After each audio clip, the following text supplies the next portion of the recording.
Movie की starting में हमें चार दोस्त दिखाए जाते हैं जो बचपन से दोस्त होते हैं। पहले का नाम बिली होता है, दूसरे का नाम टॉम और तीसरे का नाम जेरी और चौथे का नाम डैन। जब ये चारों ग्रेजुएशन कर लेते हैं तो इनमें से इनका एक दोस्त बिली दुनिया को एक्सप्लोर करने के लिए निकल जाता है। ये सब इसको बाय करते हैं। बिली चले जाता है तो डैन बोलता है पता नहीं क्या करेगा। जेरी बोलता है चिंता मत करो, हम सब बड़ा काम करेंगे। 10 साल बाद हम टॉम को ऐसा ही करता देखते हैं। दूसरी तरफ हम जेरी को भी देखते हैं जो मीटिंग के दौरान सो रहा होता है। इसका बॉस इसको कहता है कि जेरी आज तुम प्रेजेंटेशन दोगे। ऑफिस के बाद जेरी घर में आ जाता है जहां इसकी जेफ बोलती है कि तुम्हें याद नहीं है क्या आज हमारी डेट की पहली एनिवर्सरी है।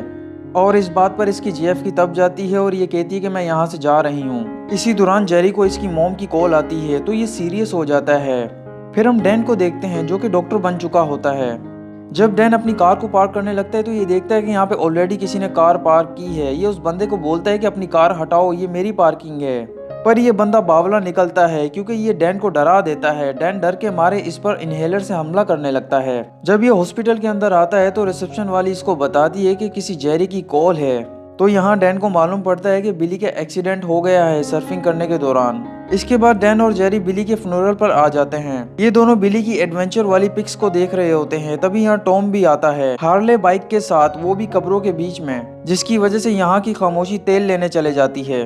टॉम जोर से बोलता है कि ये बिली का ही फ्यूनरल है ना, तो जेरी इसको आहिस्ता से कहता है कि चुपचाप यहाँ आओ। इसके बाद सब लोग मिलकर बिली के लिए प्रे करते हैं। फ्यूनरल के बाद ये तीनों अपने बचपन वाले ट्री हाउस में आ जाते हैं जहाँ ये अपने बचपन की चीजें देखने लगते हैं। तभी इनको एक बॉक्स मिलता है तो ये तीनों कहते हैं कि ये तो डीबी कूपर का ट्रेजर बॉक्स है। डैन बताता है कि डीबी कूपर चोरी के पैसों के साथ पैराशूट से उड़कर यहाँ आया था। बिली की नजर हमेशा उनके पैसों पर थी।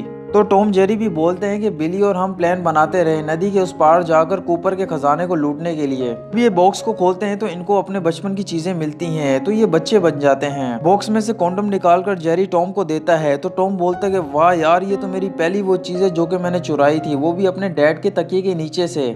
आखिर में इनको डीबी कूपर के खजाने का नक्शा मिलता है। तो जेरी बोलता है कि बिली ने तो पूरी तैयारी की थी ट्रिप की और शायद ये वही ट्रिप थी जिसके लिए बिली ने हमें कहा था। टॉम बोलता है कि तब तो मैं जेल में था। मजीद जेरी बोलता है कि ये देखो, बिली ने तो सारी इन्फॉर्मेशन भी हासिल कर ली थी। टॉम जेरी डीबी कूपर का खजाना हासिल करने का प्लान बनाने लगते हैं। डैन इनको मना करता है पर ये दोनों इसको अपने अंदाज में राजी करके खजाने की तलाश में निकल जाते हैं। सफर के दौरान ये तीनों अपना बचपन का बनाया हुआ घटिया सॉन्ग सुनते रहते हैं। तीनों अपनी कार को रोककर स्टोर से कुछ सामान लेने लगते हैं। अचानक से यहाँ शेरिफ आता है। ये इनसे पूछता है कि किधर जा रहे हो, तो डैन बावला सब बताने लगता है। जेरी इसको चुप करवा कर कहता है कि हम नदी के पास जा रहे हैं सैर सपाटे के लिए। तो शेरिफ इसको डराने लगता है कि आगे रास्ता ठीक नहीं है और वो नदी भी खतरनाक है। टॉम इस शेरिफ को कहता है कि तुम मुझे यहाँ के जियोग्राफी के बारे में मत बताओ क्योंकि जियोग्राफी में मुझे 95% मिले थे। इसके बाद ये तीनों यहाँ से निकल जाते हैं। जब ये बोट में सामान रख रहे होते हैं तो बोट का मालिक बोलता है कि मैं रिवर गाइड भी हूँ। यहाँ भी टॉम बोलता है कि तुम्हारे सामने सुपर गाइड खड़ा है। जब ये तीनों यहाँ से बैठकर जाने लगते हैं तो बोट वाला बोलता है कि ठीक है, मेरी बोट में वैसे भी ट्रांजिस्टर लगा है, अगर तुम लोग डूबकर मर भी गए तो मुझे तो मेरी बोट मिल जाएगी। चप्पू चलाते हुए डैन बोलता है कि वो देखो हिरन, तो हिरन इसको अपने कुत्ते वाले दांत दिखाती है। फिर हम टॉम को देखते हैं जो कि डैन को बार बार तंग कर रहा होता है। ये तीनों नदी में सूसू करके एक दूसरे पर पानी फेंकने लगते हैं। रात हो जाती है तो ये तीनों किनारे पर रुककर रेस्ट करने लगते हैं। फिर तीनों बैठकर गाना सुनने लगते हैं। अचानक से जेरी बोलता है ये गाना है कि किसी का रोना, तो डैन बोलता है कि मुझे ये सिंगर बहुत पसंद है और मेरा म्यूजिक सेंस बहुत अच्छा है।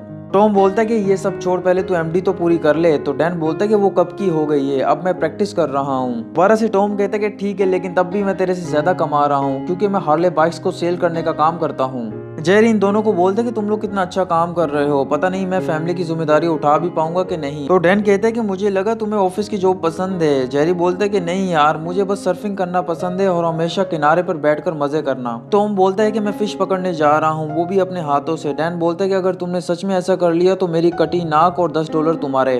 टॉम सच में मछली पकड़कर इनकी तरफ फेंकता है पर ये दोनों इसको पकड़ नहीं पाते। टॉम कहते हैं कि देखो अब मैं बैट को जीत गया। अचानक से इसके पीछे एक भालू आ जाता है। टॉम बोलते शांत रहो, हिलो मत, लेकिन ये तीनों यहाँ से भागने लगते हैं। पर भागते हुए डैन गिर जाता है। टॉम बोलते कि लाश बन जा, हिलना मत।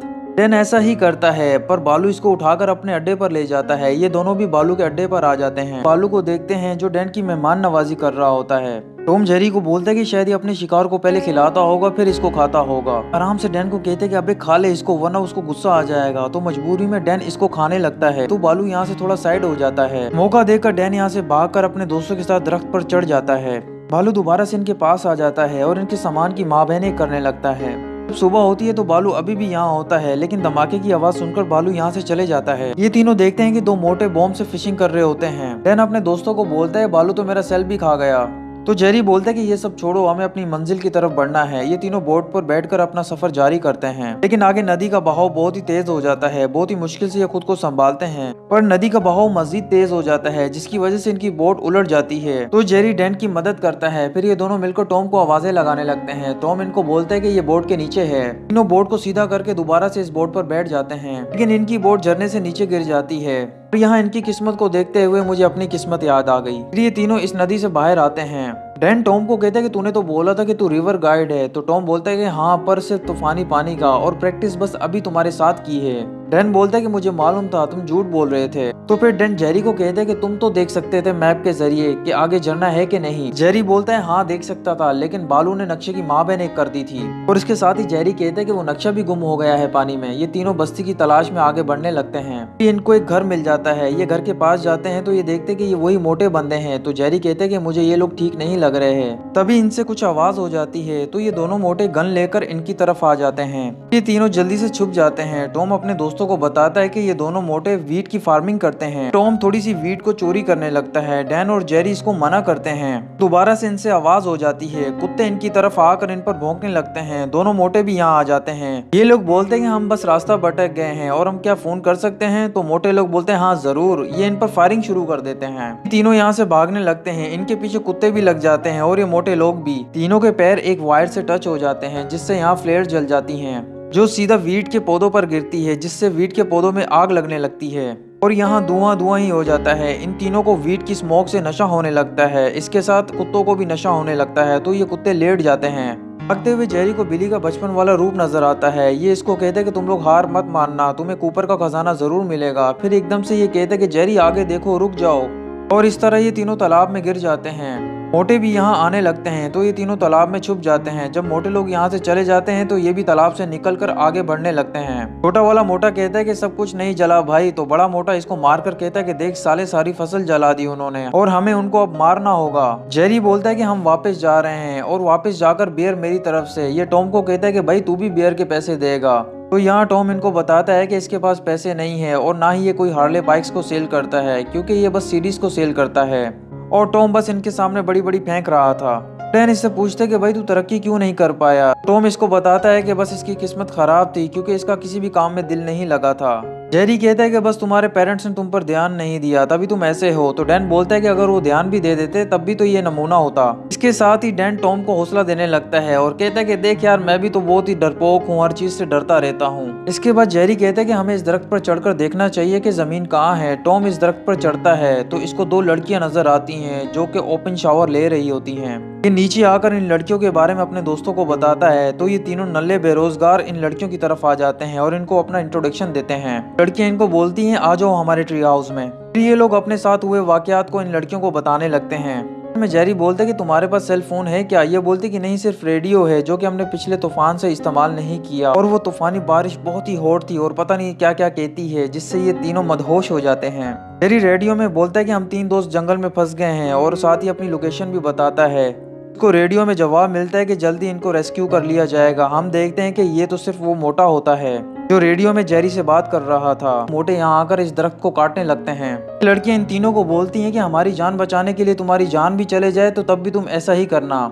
जेरी बोलता है कि टेंशन मत लो, ऐसा कुछ भी नहीं होगा, क्योंकि मेरे पास एक प्लान है। टॉम जेरी को बोलता है कि सबसे पहले मैं नीचे जाऊंगा। दूसरी तरफ लड़कियां मोटो पर अपना मल फेंकने लगती हैं। तो एक लड़की डैन को बोलती है कि तुम यहाँ से जाओगे तो अपने प्यार को पाओगे। फिर डैन रस्सी के जरिए नीचे आ जाता है और इसके साथ जेरी भी। टॉम चुपके से इन मोटो की एक गाड़ी को चुरा कर अपने साथियों के साथ बैठकर यहाँ से निकल जाता है, मगर मोटे इनका पीछा करते रहते हैं। जेरी बोलता है टॉम आगे देखो, तो इनकी गाड़ी चोटी के जरिए से नदी में गिर जाती है। तीनों तैर कर नदी से बाहर आ जाते हैं। ये नंगे पुंगे पैदल ही चलने लगते हैं। तो रात हो जाती है और इसके साथ बारिश भी।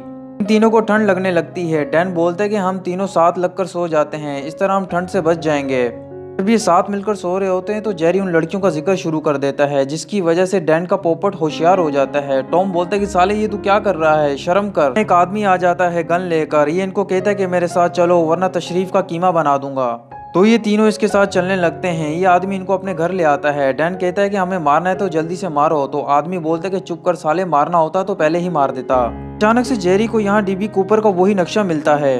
तो ये इस आदमी से पूछता है कि आप डीबी कूपर हो क्या।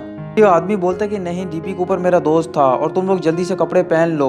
ये आदमी इनको अपने किस्से सुनाने लगता है। इसका नाम डेल होता है और ये बताता है कि डीबी का ये आइडिया था कि वो प्लेन से लैंड करेगा और इसने मुझे अपनी लोकेशन भी बताई थी कि वो कहाँ लैंड करेगा, पर मैं उसको ढूंढ नहीं पाया और ना ही मुझे वो पैसा मिला जो हमने जुगाड़ के जरिए हासिल किया था। और पुलिस से बचने के लिए मैं बस इन जंगलों में घूम रहा हूँ और इस वजह से मेरी जवानी का बेहतरीन हिस्सा यहाँ पर गुजर गया। डेल बोलता है कि चलो छोड़ो ये सब कुछ, आ जाओ खाना खा लो। अचानक से यहाँ वही मोटे आ जाते हैं। ये इन पर फायरिंग शुरू कर देते हैं। डेल इनको कहता है कि तुम यहाँ से बाहर जाओ और इनको सारा रास्ता बताता है कि कैसे ये यहाँ से निकलेंगे। डेल बाहर जाकर मोटो की चर्बी को कम करता है। ये तीनों यहाँ से बाहर जा रहे होते हैं, तभी ये लोग एक गड्ढे में गिर जाते हैं। यहाँ इनको डीबी कूपर का स्केलेटन मिलता है। साथ ही इनको पता लगता है कि डीबी कूपर की एक टांग भी टूट गई थी।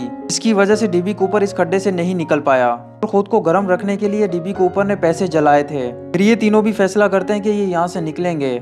अचानक से जेरी टॉम को एक सुरंग नजर आती है जो कि बहुत ही छोटी होती है। ये डैन को बोलते हैं कि तू इस सुरंग में जा और बाहर निकलकर हमारी मदद करना। डैन इस सुरंग में घुस जाता है। मोटे इनकी आवाज सुनकर इनकी तरफ आ जाते हैं और ये खड्डे के ऊपर खड़े हो जाते हैं। डैन सुरंग से बाहर आता है तो ये देखता है कि मोटे लोग इनके दोस्तों को शूट करने वाले होते हैं। डैन पीछे से जाकर इन मोटो को मारता है जिससे ये मोटे भी इस खड्डे में गिर जाते हैं और इस तरह दोनों मोटो और टॉम और जेरी के दरमियान लड़ाई शुरू हो जाती है। डैन ऊपर से बोलता है कि ये ग्रेनेड फेंकूं क्या, तो सब बोलते हैं कि नहीं। भी यहाँ वही शेरिफ आ जाता है। ये तीनों समझते हैं कि ये बच गए, मगर शेरिफ भी इन मोटो के साथ मिला हुआ होता है। मतलब ये दोनों मोटे लोग इसके लिए काम करते हैं। शेरिफ इनको बोलता है कि हम तुम्हें ऐसे मारेंगे कि किसी को हम पर शक नहीं होगा। तो ये शेरिफ को बोलता है सर पहले मेरी बात सुन लें और इनके करीब आकर कहता है कि अपनी गन्स को नीचे रख दो वरना इस ग्रेनेड की पिन निकाल दूंगा। सबसे छोटा वाला मोटा इस ग्रेनेड को हाथ मारकर नीचे गिरा देता है, लेकिन जेरी इस बॉम्ब को उठाकर इनकी तरफ फेंकता है जिससे ये लोग दरख्त के नीचे फंस जाते हैं। आखिर में हमें बताया जाता है कि इन तीनों की वजह से एक ड्रग माफिया पकड़ी जाती है और इस तरह ये तीनों हीरो बन जाते हैं।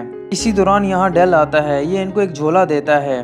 जेरी बोलता है सर आप कहाँ जा रहे हैं। डेल कहता है कि मैं दुनिया घूमने के लिए और डीबी कूपर के कंकाल को दफनाने के लिए। जब ये डेल का दिया हुआ झोला खोलते हैं तो इसमें डीबी कूपर के पैसे होते हैं। मतलब डीबी कूपर ने सिर्फ अपने हिस्से के पैसे ही जलाए थे, बाकी डेल के हिस्से के नहीं। जेरी बोलता है कि मुझे इन पैसों की जरूरत नहीं है। तो फिर डैन भी यही बोलता है और कहता है कि वैसे भी टॉम मैं मछली वाली शर्त हार गया था और तुम इन पैसों के ज्यादा हकदार हो। तो टॉम बोलता है कि वो तो ठीक है पर तेरी नाक भी मुझे काटनी होगी।